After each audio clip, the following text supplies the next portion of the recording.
Hi, everybody, and welcome to Breeders' Cup Focus 2020. I'm Dan Illman along with Mike Beer. In this edition of Breeders' Cup Focus, we're going to take a look at some of the main contenders for the Breeders' Cup Filly and Mare turf. They're ranked in preference by DRF's Brad Free's preliminary morning line. Let's take a look at the top 10 right now, led by Chad Brown's Rushing Fall. And she's had a sensational career, 11 for 14 lifetime. She came off the layoff this year. She perhaps has never been better than the Rushing Fall we've seen in 2020, Mike. 3 consecutive wins. She can get right up close to the pace. She handles Keeneland. What's not to like? Are you worried about her stretching out a little bit? I think that would be the only thing that you could point to, Dan, is, maybe something that you'd have to worry about is that she's just never been this far. On the other hand, they're running this race at Keeneland, which means the Breeders' Cup Filly and Mare turf is 1 mile and 3/16. And that's a little bit better for her than if it was, the typical 10 or 11 furlongs, which it usually is. So a lot of things breaking Rushing Fall's way. And she's not a mare that needs a lot of breaks, Dan. She's really good.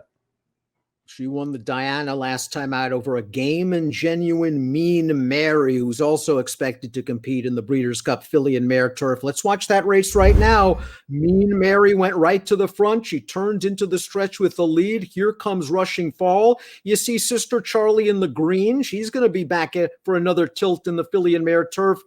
Poor Graham Motion. It seems this happens to him every single year, where he gets pipped at the wire by a Chad Brown train runner in the Diana. Yeah, it's unfortunate in that race. He doesn't have any luck. But Mean Mary acquitted herself very well, Dan. That was really, she came into that race on a real roll, but that was the first time they really tested her against top horses. And I thought she acquitted herself very well. She ran an excellent race there. She was only second best. I think there's a chance that those two might eyeball each other in the early portion of the race. Mean Mary, her feet rattle. She's going to go to the front.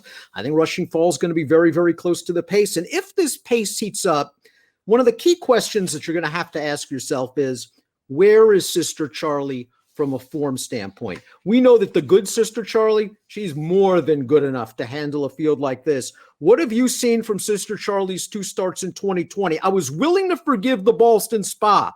I'm not sure I'm as forgiving of the Diana we just saw.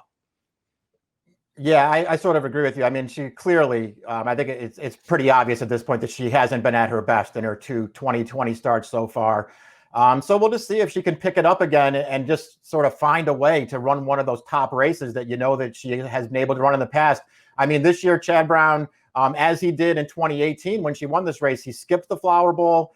He's just going to try to bring her in as a fresher horse, and maybe that will make the difference. But she does need to find a way to turn it around here.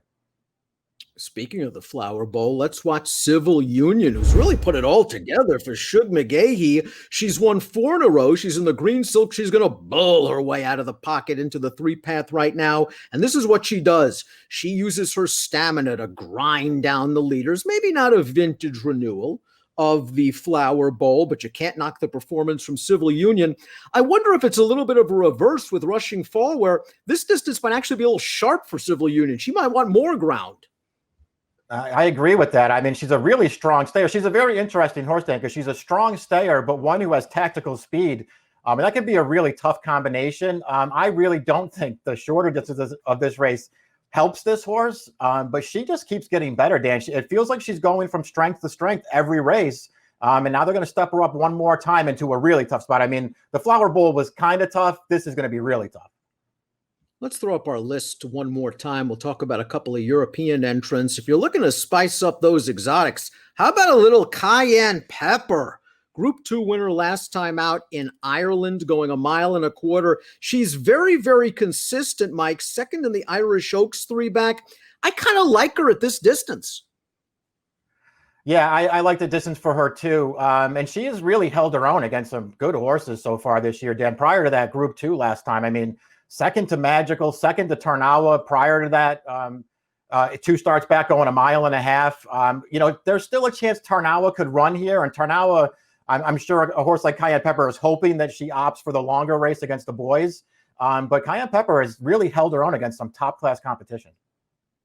Oh, Daria is on the list as well, a Group 1 winner in France. She really likes a little bit of give in the ground. It'll be interesting to see what we get at Keeneland Breeders' Cup week, but she made Tarnawa work a little bit in a Group 1 in France last time out. That race was over heavy going.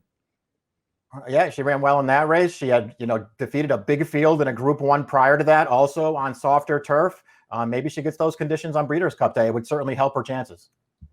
Couple of other interesting supporting players. You've got Sister Charlie's little half-sister, My Sister Nat, who was beaten by Civil Union in the Flower Bowl. Mucho Unusual from Southern California. She's going to have to step it up just a little bit. But right now it's Rushing Falls world. Heck, it's Chad Brown's world. He's got Rushing Fall. He's got Sister Charlie. Maybe Graham Motion can turn the tables with Mean Mary in the filly and mare turf.